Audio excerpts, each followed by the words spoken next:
Prediction season is officially here. These are my game-by-game predictions for the LSU Tigers in the 2024 college football season. Hello, everyone. I'm Chris Phillips of SEC Unfiltered. Appreciate each and every single one of you tuning in. Make sure you like, subscribe, turn notifications. Check us out via podcast, wherever you get your podcasts. You can also find us across all social media platforms as well as our website, SECUnfiltered.com.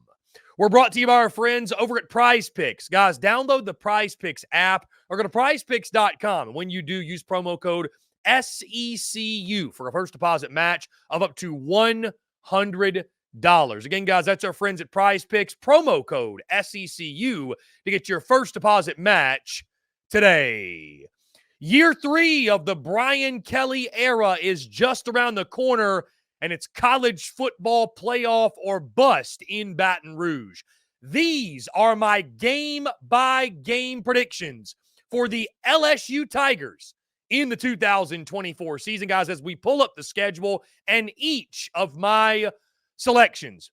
And, guys, let me preface this by saying this. I found myself surprised how high I was on LSU, and let me explain.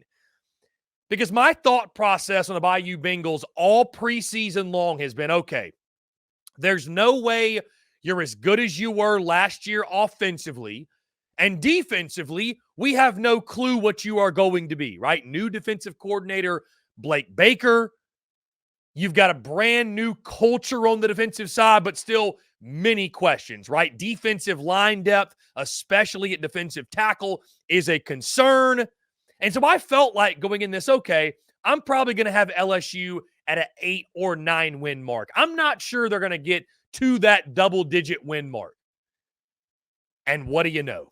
What do you know? We start with the season opener, guys, week 1 against Southern Cal. This is where the tone is set for LSU. We've talked about this before in previous segments. This is as must-win as it gets for LSU, a program that has not won a season opener in nearly half a decade. You've got the Trojans out in Las Vegas. I do think LSU is finally going to snap this ugly streak of losing season openers. You know, although you lose Jaden Daniels, Garrett Nussmeier taking over at quarterback, you've still got plenty of weapons on the offensive side.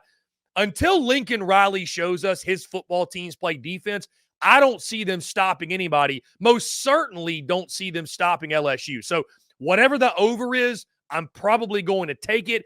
I do think LSU is going to outscore and outslug Southern Cal, and I think they will finally break this ugly streak of losing season openers, and I do think LSU, for the first time, I believe, since 2019, will start their season at 1-0. Then, guys, week 2, of course, you've got the non-conference game against Nichols. This is the home opener as well. Night game at Death Valley. You should not have any problems with that one. Big blowout win.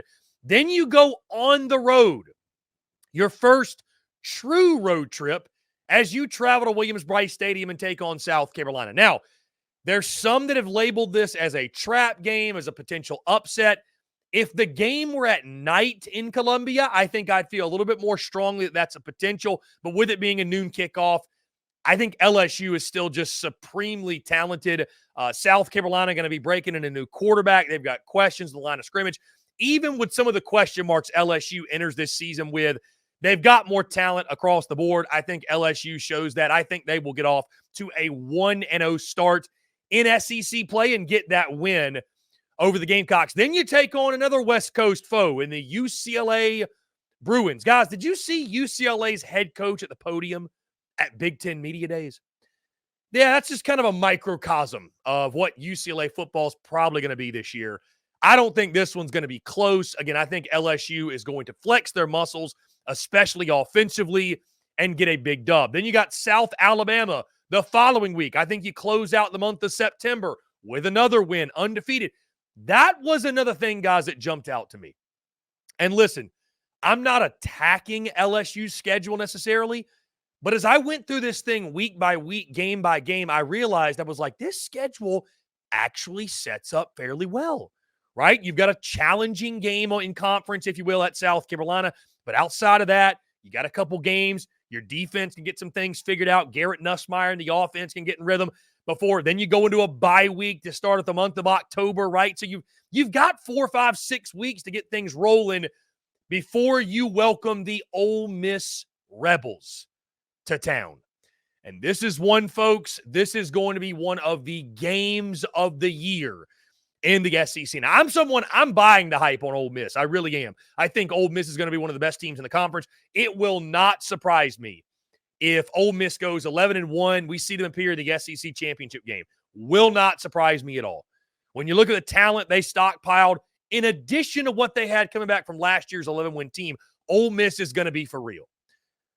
But, guys, we get one of these games every single year in Baton Rouge, don't we?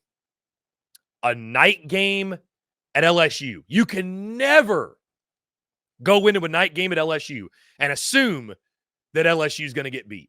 Crazy things happen at Death Valley at night. Not to say that Ole Miss is that much further ahead than LSU, but I do think Ole Miss top to bottom a little bit better, at least right now, based off what we know.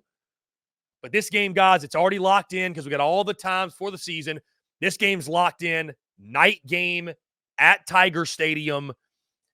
LSU with revenge on the mind after what took place last year. Now, LSU's going to have to score. Listen, even if the defense has taken a step forward, Ole Miss still really good offensively. They're going to score their points. I think LSU is going to be able to go blow for blow with Ole Miss, and I think being at home at night, I think is going to help spark that defense to make a big play or two down the stretch. And I think LSU will pull the home upset over Ole Miss to stay undefeated. I think this game's going to be an absolute classic. But again, guys, night game at Tiger Stadium, revenge on the mind, especially after Ole Miss been talking all this junk. Lane Kiffin's done his trolling.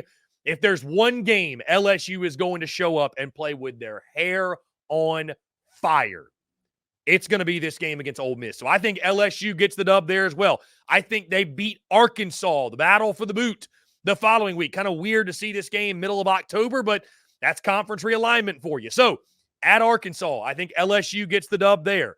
At Texas A&M, another tricky game here on the road, right? The Texas A&M Aggies, year one of Mike Elko, but by this point in the season, they should be rolling.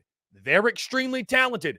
Guys, I think LSU wins again. So I've got LSU starting out 8-0 in this season. And again, guys, I couldn't believe it.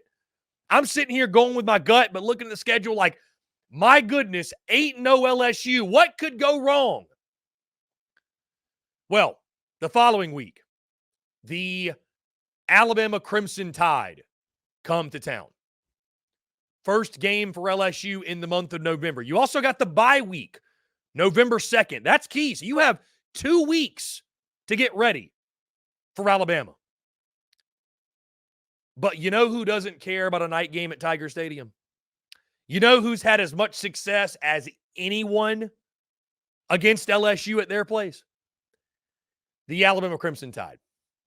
And while I understand Nick Saban is not on that sideline anymore, Alabama is going to be rolling into there with as much confidence as anybody ever does in Death Valley. I think Kalen DeBoer, still one of the best coaches in college football. I think Bama's still going to be a really good football team. I think they are a college football playoff type of football team this year. You can say what you want about DeBoer and the changing of the guard, and there's going to be an adjustment period. But by this point in the season, second week in November, that thing should be rolling. And Bama still has one of the best rosters in college football. And guys, I think at some point the defense is going to bite you. That's the biggest question, right? And at some point, too, Garrett Nussmeier is probably going to have an off game. Consistency is the thing I most want to see from Nussmeier, right? But there's probably going to come a point where you see some of those struggles emerge, where you see that defense revert back to some of the things we saw from last year. I do think Bama comes into Death Valley, pulls what I think at that point would be the upset, because you'd be 8-0, pulls the upset, beats LSU, you drop your first game, and that leads me into the following week, guys. You talk about a hangover. a hangover from the loss to Bama. Going to be a tough one, going to be a gut punch. How do you get rewarded? You got to go on the road to take on Billy Napier and the Florida Gators. Now, listen, I don't think Florida's necessarily going to be world beaters, but I think they're going to be better than they were last year. And you got to travel to the Swamp, more than likely night game in the Swamp. This has become a bit of a rivalry, a very heated rivalry, I might add. And I think Florida is going to get somebody this year. I really do. Because I think Florida's much improved. Schedule aside, much improved football team. And so I think licking your wounds after the Bama game, I will not be surprised to see LSU come out and play their C-, D+ game. And that type of game, it gets you beat in the SEC, especially on the road. So I think Florida pulls the big upset. So after starting 8-0, I've got you losing in back-to-back weeks. Bama and then the hangover performance at Florida. I think Florida gets you, but I do think you bounce back. Beating Vanderbilt, of course, that should be a blowout win. I think LSU will take out some of their frustrations on the Commodores. And then finally, guys, what will serve as a massive game for LSU's college football playoff chances, the game against the Oklahoma Sooners. There's some really, really fun history in this one. You talk to OU folks, they hate LSU for, what was it, the 2003, I believe, Sugar Bowl or something like that, or whatever it might be down in New Orleans. LSU Oklahoma fans, the interactions were, I guess Oklahoma fans felt like it was somewhat disrespectful. Welcome to the SEC, I say. But either way, this one's going to be a lot of fun. I think OU fans are definitely going to travel for this one. And this is a really cool game we now have because of the additions of Texas and Oklahoma. I do think the line of scrimmage is going to be the biggest difference here. I think LSU has more in that department, right? That's Oklahoma's biggest question. LSU going to be able to lean on that offensive line.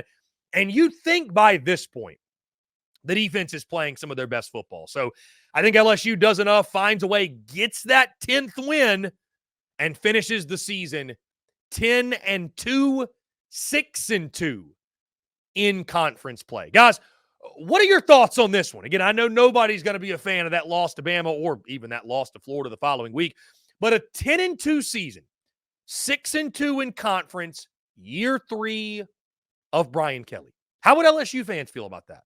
And guys, what are your thoughts? What are your predictions? Do you agree with me? Do you disagree?